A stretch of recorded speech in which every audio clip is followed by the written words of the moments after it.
L'officier Thomas Renaud est jugé pour faute professionnelle, mais il ne s'inquiète pas des accusations. Ce qui le dérange vraiment, c'est la personne qui préside l'audience. Une vieille femme noire assise sur le banc des juges. Depuis le moment où il entre dans la salle d'audience du tribunal fédéral de Bellerive, une ville portuaire tendue par les scandales récents, sa rancœur est palpable. Il ne supporte pas l'idée qu'une femme comme elle ait autorité sur lui. Les bancs sont pleins, les caméras sont silencieuses mais prêtes, les murmures dissimulent une tension collective. L'air est lourd, chargé d'attente et de colère dissimulée. Le juge, cette vieille femme, vêtue de sa robe noire soigneusement repassée, avance lentement dans le couloir hête. Chaque pas résonne comme une déclaration. Elle n'a plus besoin de prouver sa légitimité, mais elle sait que des hommes comme Renaud s'attendent toujours à la voir trébucher. Ils la guettent, espérant un faux pas, une hésitation, un oubli, mais il n'y a rien. Pas aujourd'hui, pas après tout ce qu'elle a vu, après toutes les années passées à naviguer parmi les silences complices et les vérités maquées. Elle entre dans la salle sans un mot, scanne les lieux avec des yeux fatigués mais aiguisés, s'assied, puis tape une fois le marteau contre le bois. Silence. La cour est en session. Les bancs sont pleins. Journalistes, familles, curieux, anciens collègues venus voir si le vent avait enfin tourné. Le procureur, jeune mais précis, se lève pour appeler la première témoin, une analyste médico-légale. Elle s'avance, droite comme un fil tendu, ses talons claquant sur le sol. Elle parle clairement, avec des chiffres, des heures, des incohérences. Les journaux d'appel radio ne correspondent pas au rapport de Renaud. Certaines vidéos ont été modifiées, des extraits manquent. Elle déroule les anomalies comme on ouvre un dossier qu'on n'aurait jamais dû refermer. Renaud se tortille sur sa chaise, l'inconfort lui colle à la peau. Son avocate lui murmure de rester calme. Il marmonne que tout est faux, des mensonges, des montages. Mais la juge le fixe calmement. « Monsieur Renaud, vous vous tairez pendant le témoignage. » Il serre les dents, prêt à bondir, mais elle ne lève pas la voix. Elle n'a pas besoin de hausser le ton. Son autorité découle d'une vie passée à maintenir l'ordre dans un monde souvent indifférent. Elle sait reconnaître le désespoir déguisé en colère. Le témoignage continue, les preuves s'accumulent. Une vidéo dashcam montre autre chose que ce qu'il a déclaré, des plans qui contredisent ses mots. L'analyste mentionne des suppressions dans les données du micro de l'uniforme. Il rit froidement. Elle invente. Elle n'y était pas. Un silence glacé s'installe. « Monsieur Renaud, si vous interrompez encore, vous serez expulsé. » Il sourit, moqueur, mais son regard trahit quelque chose. Un battement nerveux dans sa jambe, une tension dans sa mâchoire. Il change. Et elle le voit. Elle a vu ce regard avant, celui de l'homme au bord du gouffre, qui se croit acculé mais encore puissant. Le genre d'homme qui refuse de tomber seul. Puis vient le sergent Lionel Durand. Il témoigne, la voix ferme, les souvenirs douloureux. Il révèle avoir déposé une plainte en 2019. Usage excessif de la force. Caméra piéton truquée. Plainte classée sans suite. Une voix se brise dans le public, un sanglot sec, étouffé. Renaud se penche vers le micro. C'est du théâtre. Cette cour est une blague. Il lève la voix. Vous avez tous un agenda. C'est parce qu'elle est là. Parce qu'elle est comme ça. Il n'a pas besoin de désigner. Tout le monde comprend ce qu'il insinue. Le silence devient insupportable. Les spectateurs détournent les yeux. D'autres fixent la scène, figés. Renaud se lève. Il sort quelque chose de sa veste. Et la vieille femme comprend avant tout le monde. Un clic métallique. Une arme. Les huissiers hésitent. Les témoins retiennent leur souffle. Renaud pointe le pistolet vers la juge. Elle ne bouge pas. « Vous avez amené une arme dans ma cour, » dit-elle. Il sourit. « J'ai amené la vérité. »« Ne bougez pas, » hurle un agent. Renaud balaye la pièce avec son arme. Personne ne respire. Pas un mouvement. Les caméras enregistrent. La juge reste assise. Digne. « Vous avez déjà perdu, » dit-elle. « Chaque seconde avec cette arme aggrave votre cas. » Il commence à marcher, lentement. Son pas est lourd, instable. Il avance vers le banc. « Tu ne sais rien de ce que j'ai sacrifié pour ce badge. Des années de service, de loyauté, de respect qu'on m'a volé. Et toi, tu juges? Tu crois que tu vaux mieux que moi? Parce que t'as vécu plus longtemps? Parce que t'as survécu à plus d'hommes comme moi?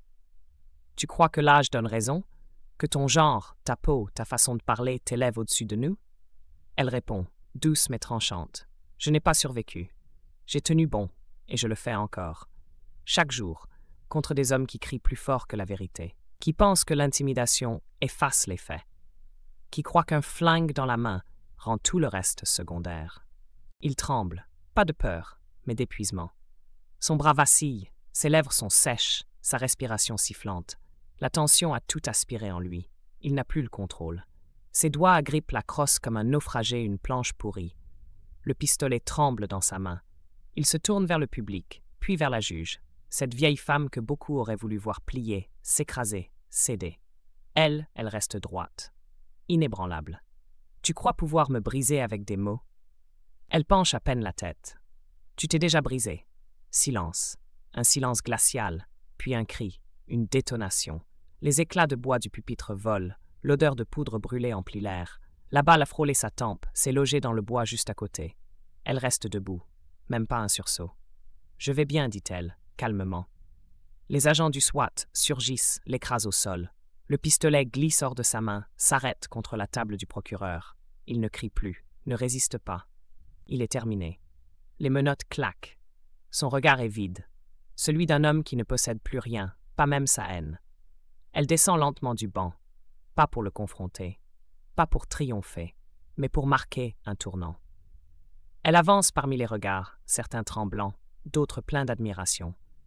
Elle croise l'enquêtrice Claire Ziani dans le couloir. Je veux tous ces dossiers, toutes les plaintes, tous les noms. On y travaille déjà, et bientôt, dans son bureau, les murs sont couverts d'archives. Un paysage de paperasse, de vérités étouffées. Des noms réapparaissent, anciens supérieurs, collègues corrompus, agents intouchables. Des IA complaisants, des témoignages jamais écoutés. Des lettres signées, classées sans suite. Elle ouvre chaque dossier comme on déterre un corps oublié. Elle appelle la journaliste Nora Daquin. Tu veux la vérité? La voici. Écris tout, chronologiquement. Ne protège personne. La machine s'emballe. Des auditions publiques s'enchaînent. D'anciens agents viennent parler, la voix tremblante mais présente. Des familles pleurent. Des victimes racontent ce qu'on leur a refusé pendant des années. Le comité d'éthique ouvre une enquête. La mairie s'agite. La police tente de ralentir le processus, mais c'est trop tard. La vague est lancée. Dans les journaux, on parle de scandale historique. Des millions d'euros en indemnités refont surface. Les rues se remplissent. Les affiches changent. Il ne s'agit plus de colère brute, mais d'une force collective. Une exigence, plus jamais ça. On parle de réforme, on parle de justice, on parle de dignité. La juge assiste, discrète, à l'une des dernières sessions, en civil, sans robe.